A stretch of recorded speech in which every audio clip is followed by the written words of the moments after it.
529.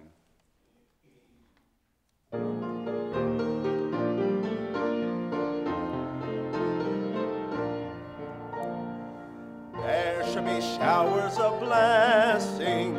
This is the promise of love. Crashing, sent from the Savior above. Showers of blessing we need. Mercy drops round us are falling, but for the showers we plead. There shall be showers of blessing, precious reviving again, over the hills and the valleys.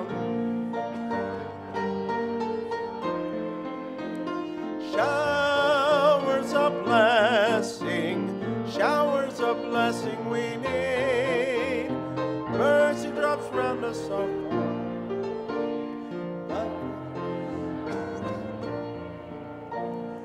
There shall be showers of blessing. Send them upon us, O Lord. Grant to us now a refreshing. Come and now honor thy word. Showers of blessing we need.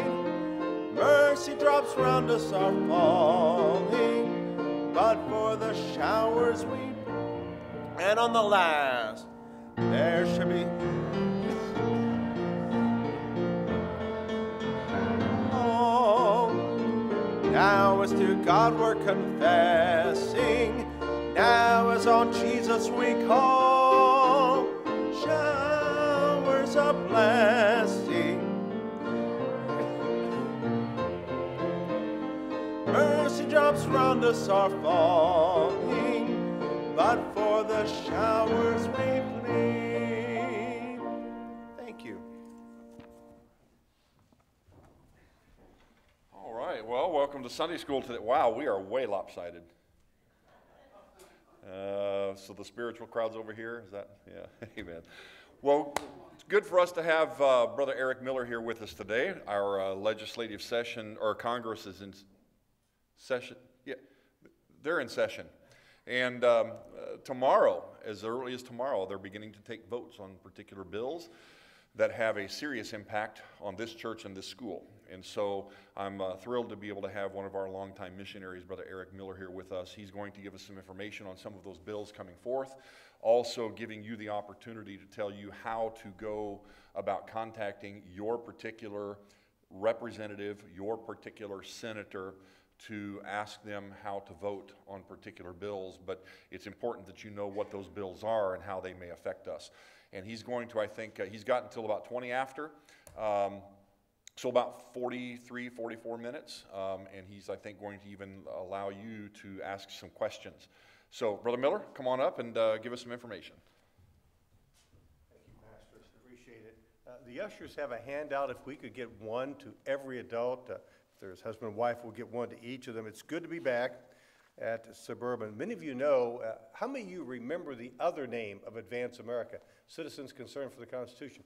How many of you know that the pastor, Dr. Brainine, was on our original board? Did you know that? From the very beginning of Advance America back in 1980. It's good to be back. Thank you, Pastor Glover, for your stand for freedom and righteousness.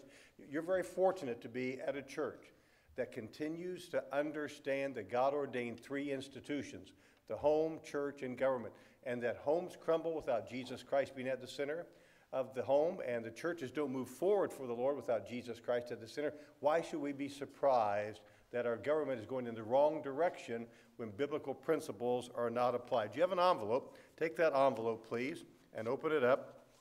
There are 4 things inside there I want to discuss with you today. Advance America began over 38 years ago, November 1980. We're nonpartisan, tax-exempt, educational. Everything that we do, a church can pass out without violating its tax-exempt status because we don't endorse candidates or endorse political parties. We monitor the General Assembly. This year, there are over 1,300 bills involved in the Indiana General Assembly. And I'm going to talk to you about legislation today that if you've been listening to the news every day on the radio or on TV, if you read the newspaper every day, you wouldn't know most of what I'm going to talk about today. And that's what the politicians want. There are two groups of people, as you know, serving in office today, politicians and statesmen. Politicians care about the next election, and statesmen care about the next generation. The first thing that you have in here is an item that says Indiana Public Law 154. Would you take that, please? And let's look at, Pastor, do you have a handout? Could we get a handout down here? Would you ask one of the ushers to get a handout for the pastor, please? Brother Bates, somebody back there? Thank you. What we'll do is, let's first of all look at this at Public Law 154. There we go. Could we get a handout for the pastor, please? Thank you. Appreciate that. Last year in the Indiana General Assembly, we passed historic legislation that affects over 1 million children in the public schools. There are things that are happening in the public schools and elementary schools that I cannot repeat to you from this platform because we have ladies here, because we have some children and teenagers here. Suffice it to say, there are things going on in the public school that are wrong, things that will scar the life of a child forever, and we need to block that. So we took steps in 2018 to pass legislation that no other state has passed. This is a form. Any parent that you know who has their children in the public school, you need to let them know about this. This is on the download section of our website. This is a form that they can fill out and turn into the public school that says, you do not have my permission to talk to my child about anything dealing with sexual matters, including sexual orientation, gender identity, a boy can choose to become a girl can choose to become a boy, abortion, or anything else like that. And if you refer my child out, like one school did, I got a phone call, was talking to a principal, a good guy, a Christian man in a middle school.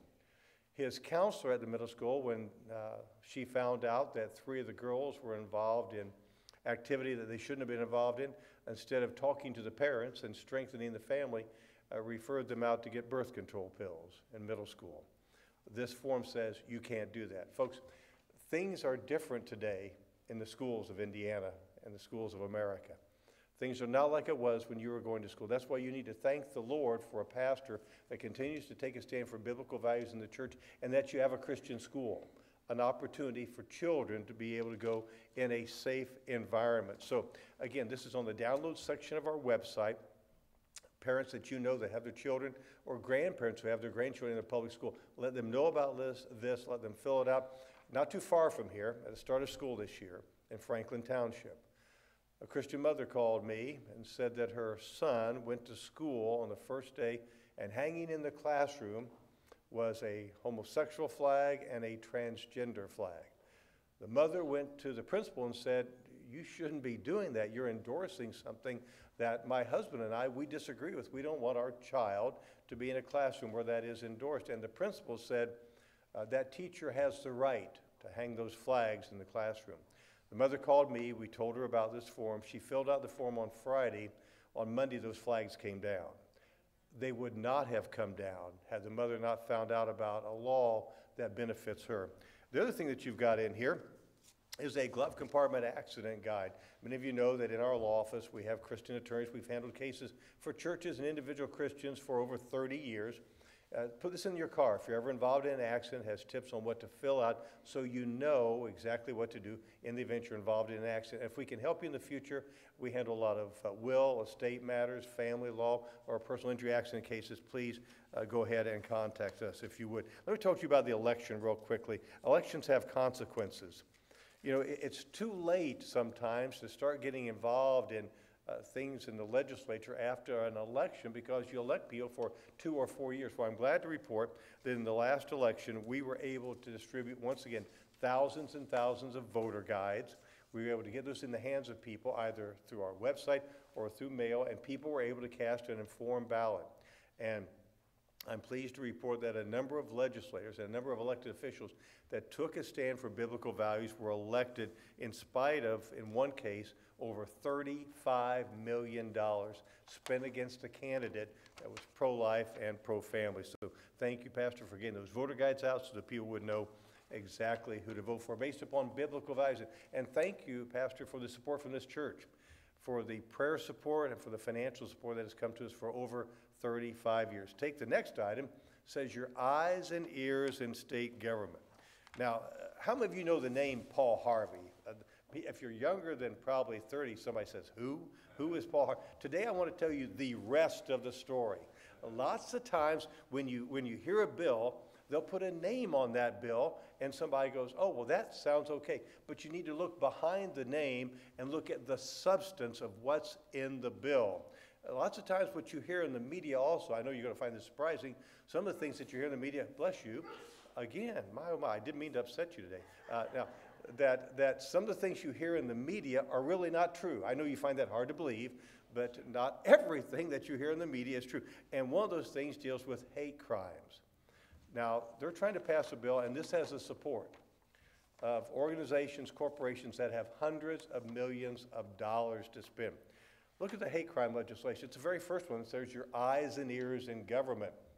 It says subject. Once again, there's an attempt in the General Assembly to pass hate crime legislation that would create, now this is important, certain categories of individuals as being worth more than other Hoosiers. This is not right. All individuals should be treated the same. Additionally, courts presently have the authority to enhance a criminal penalty based on certain circumstances. It says be watching for more information. Here's about hate crimes. You know what hate crimes is about? It's not about somebody doing something to a church or to a synagogue. That's not what it's really about. It's not about attacking a certain race. It's not about that because we already have laws on the books for that. You know what hate crime is all about? It's part of an agenda.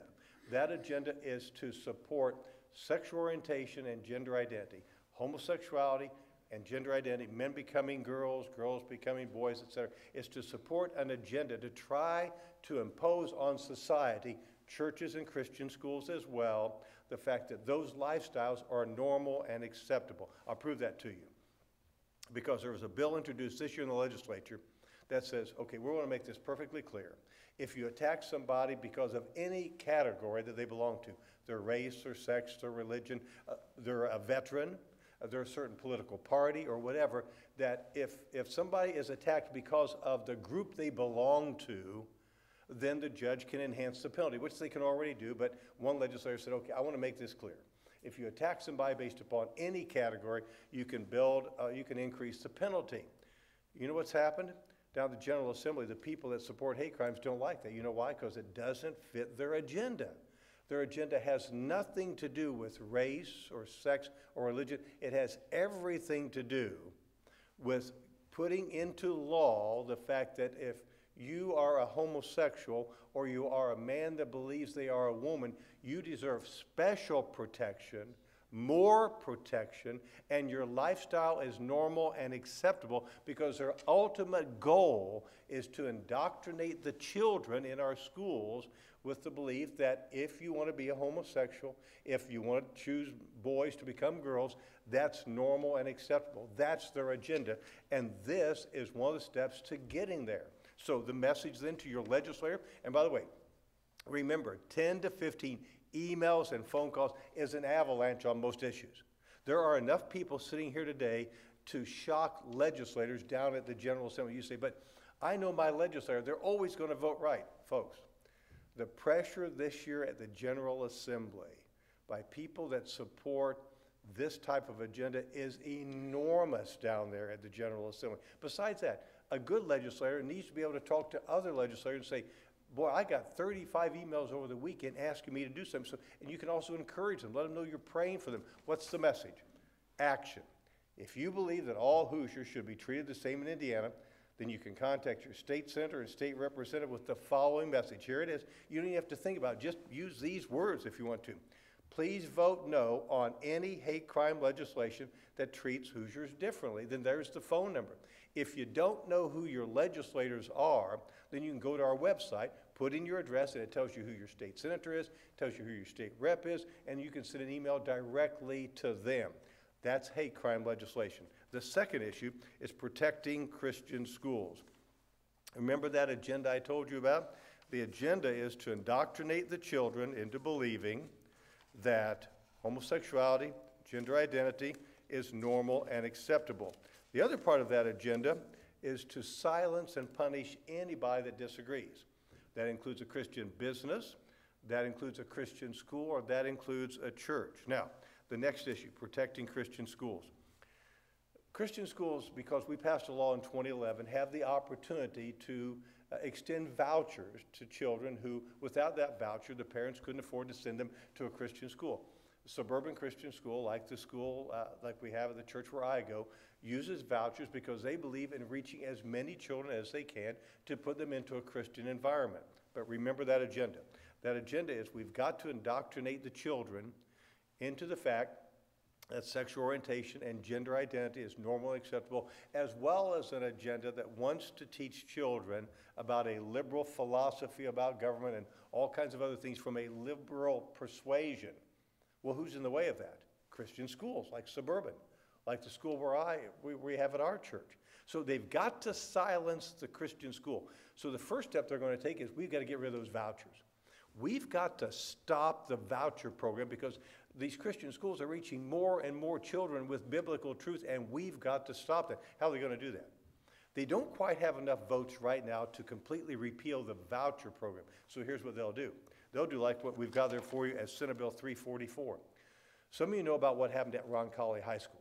Roncalli High School had a counselor who was a lesbian.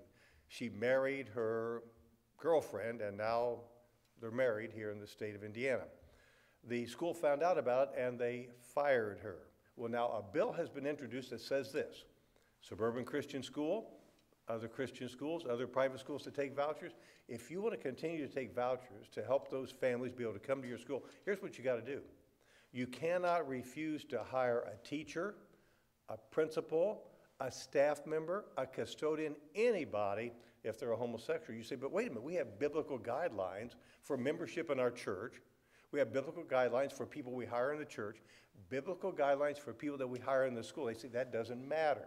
It doesn't matter. If you want to continue to take vouchers, you cannot refuse to hire a homosexual.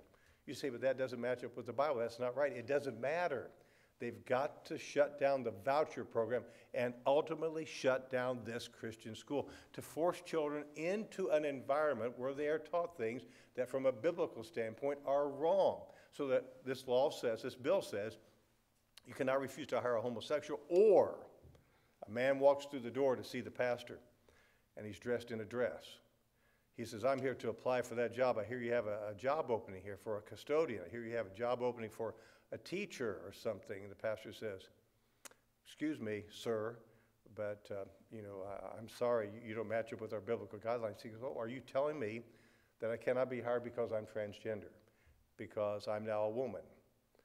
And the pastor says, you don't match up with our biblical guidelines. Well, under this bill, if the pastor refused to hire that man who says he's a woman, then this school would lose its right to continue to take vouchers.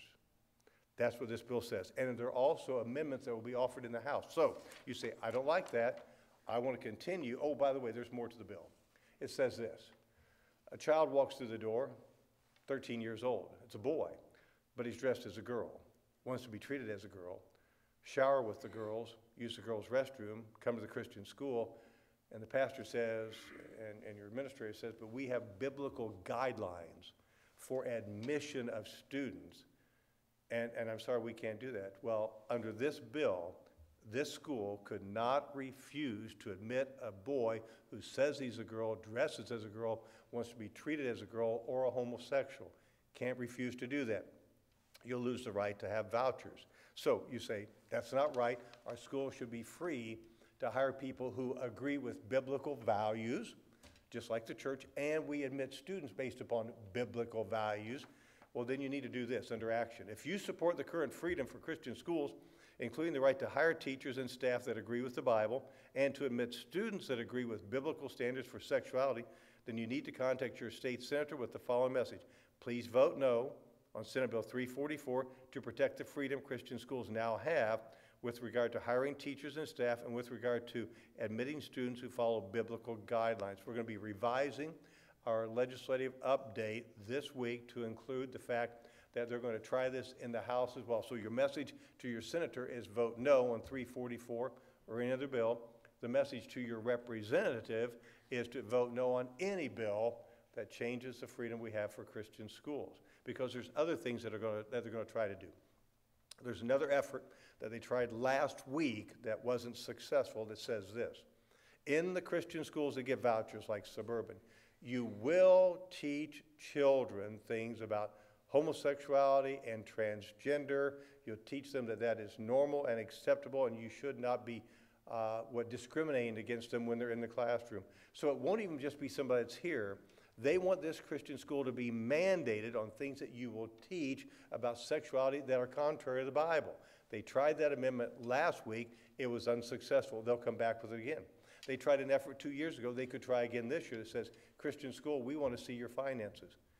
We don't know how you're spending your money. That's none of their business, because the parents get that voucher. They bring it to the school because they want their child to go here. The government should not have the right to have access to confidential financial records. By the way, if the government gets access to those records, you know where they'll wind up one day? In the newspaper, on the TV, anything that they can find to say negative about this school or another Christian school is exactly what they'll do. Now, there's more to it. In addition to that, in addition to the admissions of students, in addition to curriculum, also they have belittled and demeaned Christian textbooks, like out from Pensacola, Abeka and Bob Jones. So they'll also try to impose on Christian schools the fact they must use state-approved textbooks, whether it deals with creationism versus evolution, things like that, or biblical values. They don't want that, so they'll try to mandate curriculum too. What are they trying to do? Here's what they're trying to do. They're trying to tell it to Pastor Glover and to Jeremy and to the school board and to the church and to the Christian school, you want to still get vouchers? Well, here's what you're going to do. You're going to do it our way. You'll admit students that you would never admit because it's contrary to biblical values. You'll hire people contrary to biblical values. You'll teach things out of textbooks that are contrary to biblical values. You'll teach curriculum that is contrary to biblical values, knowing that this church and this Christian school would never do it, and then they've won. Because now they've shut down the voucher program, which will force many students out of the Christian school and back in the public school to be able to be indoctrinated with a philosophy and with a view of government and with a view of sexuality that is contrary to biblical values, and they will win. There's something else that's going on that we're putting out a new video on shortly that you're going to be reading about. There is a vote tomorrow on a bill that deals with giving children in the public schools and all non-public schools, schools like this, a survey developed by the federal government that you would not want your children taking. It deals with personal and confidential matters, including personal and confidential matters about sexuality, partners, things that, again, you wouldn't want your child to take. But it's part of a goal. There is a goal in the General Assembly this year. Remember the school shootings that have happened? 2 of them happened in Indiana, so have happened around the country. Those that have a liberal philosophy see this as a way of saying, well, we've got to make our schools safe. Well, of course we want schools to be safe. We don't want children to be shot in school or have any problem in school. But they're taking it another step, and they've hidden this from the public. Well, I'm going to tell you now, you've not heard about it in the media.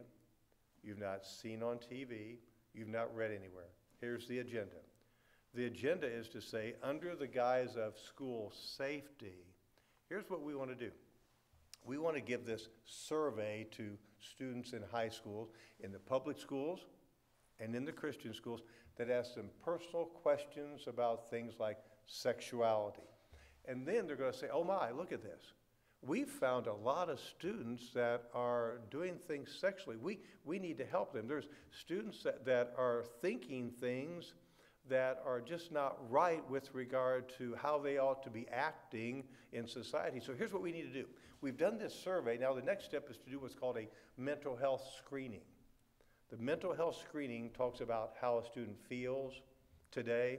Have they been anxious about things lately? Have they had problems at home?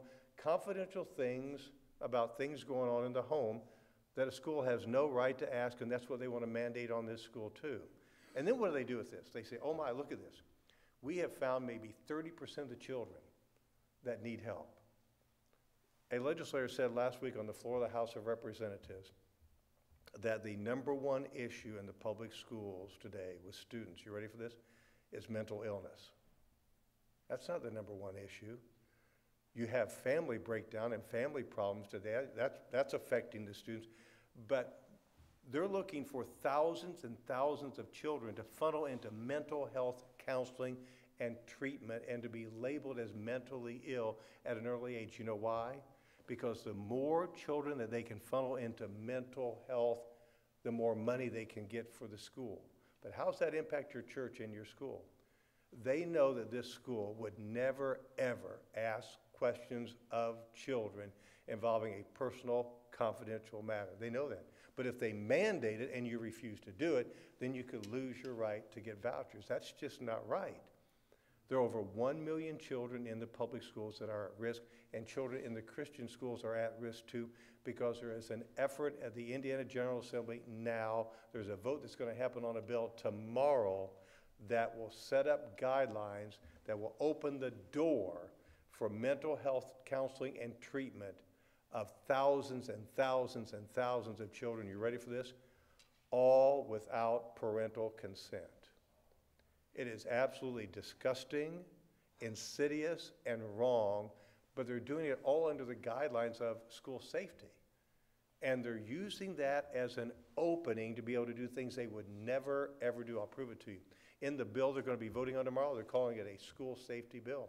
And they talk about active shooter drills and things like that that are fine for schools to do, even like Suburban. Of course Suburban would do that. But then at the very end of the bill, they talk about this federal government survey with personal and confidential matters on it that is being mandated for Christian schools and for public schools. It's just not right. So you're going to be seeing a video from us on that in the near future, and you're going to be getting an email out on that. Let's look at the next issue real quickly here on helping children.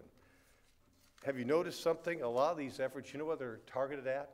They're targeted at the children. It was Abraham Lincoln that said the philosophy of the classroom in one generation will be the philosophy of government in the next. I don't have to tell you that the younger generation thinks differently, many of them do, than what we think about things. Why is that happening? It's because of the way they're being taught. It's the way they're being indoctrinated in our schools today. And now they want to harm children that parents say, my child is struggling with sexual issues, primarily homosexuality or gender identity. I want to get my child help. Look at this bill, Senate Bill 284. It's by Senator Mark Stoops from Bloomington. It says this. It says, Senate Bill 284 is a bill that is very harmful to children and teenagers. If a child or a teenager, watch this, is struggling with homosexuality, a counselor should be able to help them understand the benefit of living a heterosexual lifestyle. Same thing with a boy becoming a girl becoming a boy. If Senate Bill 284 would prohibit, Senate Bill 284 would prohibit a psychologist or other mental health counselor from helping a child or teenager know the truth about homosexuality and benefits of heterosexuality. Watch this. The bill would also prohibit a mental health professional from helping a child or teenager who is struggling whether they are a boy or a girl. On the back, for example, Senate Bill 284 would prohibit a biological boy who is struggling with believing he might be a girl from receiving help and accepting the fact that he is really a boy and not a girl. But look at the next statement. This is what this is really going after. Like I said about Paul Harvey, it's the rest of the story. Just like I told you about school safety, it's not anymore just about stopping that shooting in a school. It's about being able to reach children and put them into mental health counseling, that if that was the way the bill was labeled, no parent, nobody would ever go along with that. So they mask it. They deceive and confuse people by putting it into a school safety bill. Here they're saying, we just want to protect these children from getting inappropriate counseling. The real effort is the next statement. Senate Bill 284 is really an attack on Christian counseling action. If you believe that a mental health professional should be able to help a child or teenager who is struggling with homosexuality or is struggling with knowing what sex they are, then you can contact your state senator with the following message. Please vote no on Senate Bill 284 so that children and teenagers can continue to receive help with regard to homosexuality and with regard to understanding what sex they are. That's the message you can leave. But you say, but I know in our church, in our school, we would never go to an outside professional. We'd come to the pastor and ask for help. Don't you see where this is going? If they can say that it is wrong for a child, we're not talking about adults, it is wrong for a child that the parents choose to take to a psychologist to get help dealing with these sexual issues. If it is wrong for a child to receive that help from a psychologist, it would be wrong for a child to receive that from a pastor. That's the ultimate goal. The ultimate goal is to ban the counseling of children from a biblical perspective. Protecting churches from government control. As you know, we've led the effort to protect churches from being taxed. The tax on this church, if they could do it, would be somewhere probably around $90,000 a year. That would be devastating to this church. We'll continue to protect churches, lead that battle to protect churches from government control. Parental choice in education. God gave children to parents to raise in the nurture and admonition of the Lord, not to the government. And a lot of this effort, again, is to force children back into an environment that the parents would disagree with, that is wrong. Now, don't get me wrong, there are wonderful Christian teachers who are involved in the public school. There's administrators involved in the public school who are Christians. There are school board members who are involved in the public school. But the philosophy, the things that are happening inside many schools today are contrary to biblical values. That's why it's so important that we continue to keep the right of parents to teach their children at home or be able to choose a Christian school. And if they choose a Christian school, that Christian school should be able to continue to get vouchers to help parents be able to come here. And by the way, if you think that stopping taking vouchers will get them to stop attacking this Christian school, won't happen. Because remember their goal is to shut down, silence, punish anybody that disagrees with their desire to indoctrinate children about homosexuality and gender identity. You give up vouchers, they'll still come after the Christian school. You give up the Christian school, they'll still come after the church. You know the ultimate goal with regard to hate crimes is to one day punish pastors that preach the truth about homosexuality and gender identity, that is hate speech. That's where it's going. It's really an attack on biblical values, and an attack on the Bible, and an attack on Bible-based Christianity. Advance America, there's some information about us. And then the text of the bills. You can find all the bills there. The Proud Hoosier Partnership is the last thing you've got in your packet. That is the program that many of you have joined for just $96 a year. This is the 11th year for it, where you get the book that I wrote on how to understand and impact Indiana government, then a patriotic book or DVD. It's $8 a month for 12 months or $96 one time. You can send that in. This is over and above your tithe in the local church. And then who are your legislators? You can find out by going to our website and clicking on who are my elected officials. You say, Eric, I don't like a lot of these things that are going on. It seems to me like we've got legislators down there that are doing things that are harmful to children. That's right. Harmful to Christian schools. That's right. Harmful to churches. That's right. And they hope that you never find out. That's one of the things that Advance America does. We've served as your eyes and ears in government for over 38 years. So here's what you need to be doing. You need to be praying for your elected officials. Pray for us at Advance America. There was other people helping us when we started in 1980, other organizations. Most of them are now gone. So pray for Advance America. Pray for your elected officials. You need to get informed. If you're not getting our emails, and by the way, with email, it's wonderful because each of you in this room that have emails, you have friends through social media. You could probably yourself impact 50 to 100 people just this afternoon. If you take this information, this legislative update is on our website. You send them to our website or send that to them. You can help generate dozens and dozens and dozens of more emails and phone calls on these issues. Remember, 10 to 15 emails or phone calls is an avalanche. And even go ahead and email and contact the good legislators, because they need encouragement too, and they can show that to their other elected officials and some of those that are wavering. This can help to get them to side with us too. It was Ronald Reagan that said this in 1964, over 50 years ago, and this is today. Then I'll take your questions. It says, you and I have a rendezvous with destiny. We will preserve for the children this, the last best hope of man on earth, or we will sentence them to take the first step into 1,000 years of darkness. If we fail, at least let our children and our children's children say of us, we justified our brief moment here. We did all that could be done. What's the Bible say? What is your life? It's even a vapor that appeareth for a little while and then vanisheth away. We need to be taking a stand for biblical values in the home, and you're doing that. Biblical values in the church under your pastor's leadership and the legacy of this church. That's what you're doing. Pastor Egbert, too, what he had done for many, many years and continues to do. You're doing that in the church. You're doing that in your home. We need your help to help establish biblical values in the government. Why are we having all these problems? It's easy. These bills have nothing to do with biblical values. They're contrary to biblical values. But when a legislator looks at something like this, either A, they think, well, it sounds pretty good, I'll go ahead and vote for it, or they're getting immense pressure from groups that have millions and millions of dollars to spend to impact politics, and they'll make that decision. So if they hear from people in their district that says, no, don't do that. By the way, did you notice I wasn't asking for you to support any legislation today?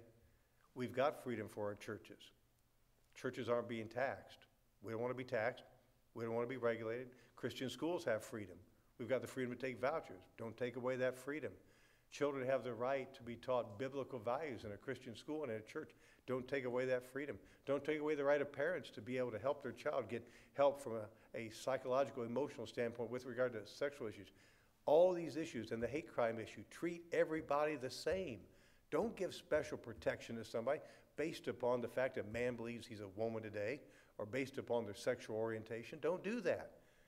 We've got good laws in Indiana that we've helped to fight for and preserve over the last 38 plus years. What we're asking for, leave us alone. Don't take away our freedom. And you can help with that. You can pray, get signed up to get our emails, share our videos and share our emails. And beginning this afternoon, send an email, make a phone call to these legislators based upon these issues. Watch for my new upcoming email and video that I talked to you about the mental health issues, and then get that information out, and then share this with everybody you can this afternoon. Pastor, it's good to be here. Be glad to take any questions that anybody might have about something I've talked about, something else that's going on in government that you're concerned about. We have a few minutes before we break for the morning worship service. Yes, ma'am, right here. So the issue on the bill that you were talking about with regard to who the Christian school can hire and who they can admit, I know we recently revised the Constitution here at the church. If that bill were to go through, would our Constitution protect us, or the law would overrule The law would. The law would. The law, and remember this, courts. Courts have a way of writing laws too. It's the right thing to do to amend your Constitution, to amend your bylaws, to have guidelines in the contracts for staff and for teachers.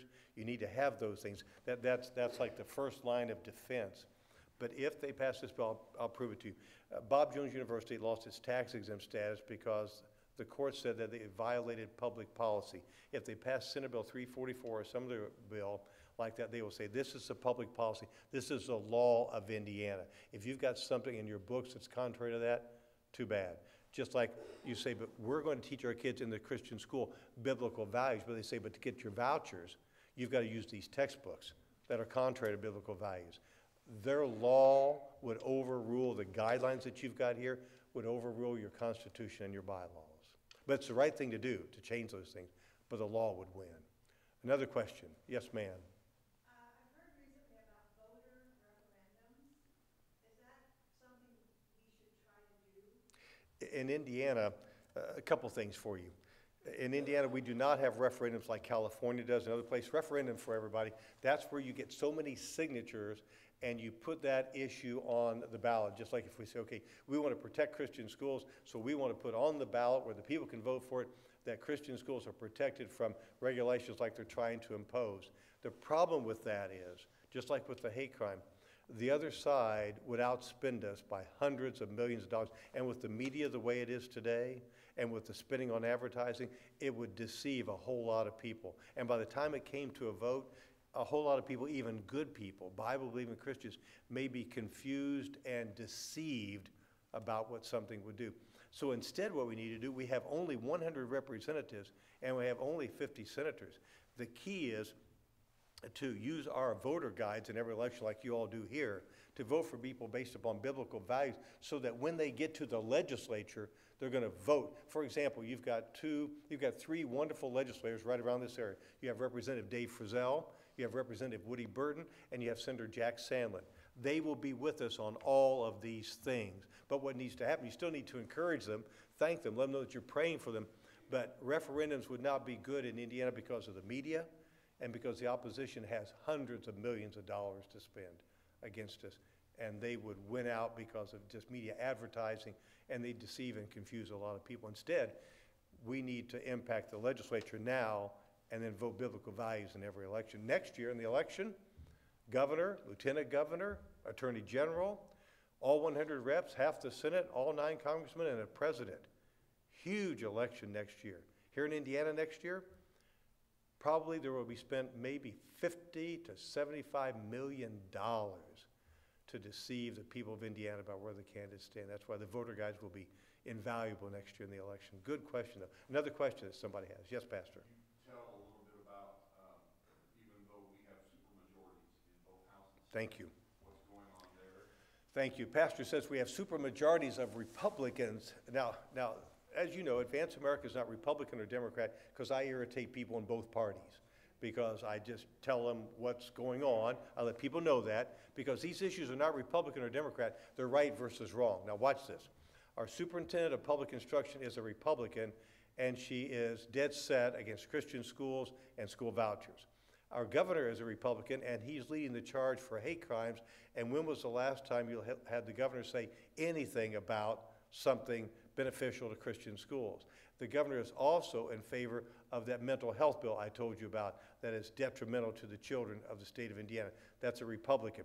A Republican down in Shelbyville, who is a committee chairman, is leading the effort with a Democrat from Indianapolis in the House of Representatives to force this school to hire homosexuals and transgenders, or admit homosexuals and transgenders, or you would be forced to lose vouchers, which would be devastating to this Christian school. That's a Republican joining forces with a Democrat. Last year, leaders in the Republican Party tried to change the Republican Party platform that was put in place with Governor Mike Pence that said that marriage between a man and a woman was what the Republican Party stood for, and leaders in the Republican Party, some very powerful people, tried to change that, but it wasn't done.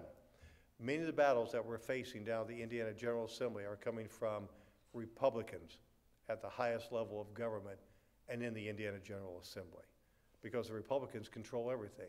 Superintendent of Public Instruction, governor, and supermajorities in the House and Senate. You would think that none of these things would happen. None of these things would happen if the people in control were following biblical values. But they're happening because people in control are doing things that are contrary to biblical values, contrary to churches, contrary to Christian schools, and contrary to the best interest of children. It's not just Democrats that cause me problems at the General Assembly. It's Republicans too. Senate Bill 344 right now is stalled. House Bill 1004 is going to be voted on tomorrow. Thank you, 1004. Here's what's going to happen on House Bill 1004. House Bill 1004 will move us forward to having a time when children in the public schools and ultimately children in Christian schools will be forced to take a survey on personal issues as a way of getting toward mental health treatment without parental consent. That's in the bill right now. You ready for this? House Bill 1004 tomorrow will probably pass maybe 85 to 15 in the House of Representatives and go to the state Senate. Because this is happening in the last couple of days, we have delayed putting out a video or email on that because of some tactical and strategic decisions that we're making. But that bill will probably pass. It should be defeated. It should never have come up. It's the governor's bill. It will probably pass 85 to 15. Some of what happens down at the General Assembly is because of the influence of the governor on hate crimes and other things, unfortunately. But that mental health bill tomorrow will probably pass 85 to 15 or worse with Republican support, unfortunately. Thank you for mentioning that, Pastor. Another question, another issue from anybody at all, anything else that anybody has about one of these issues that we've talked about? Yes, yes, ma'am.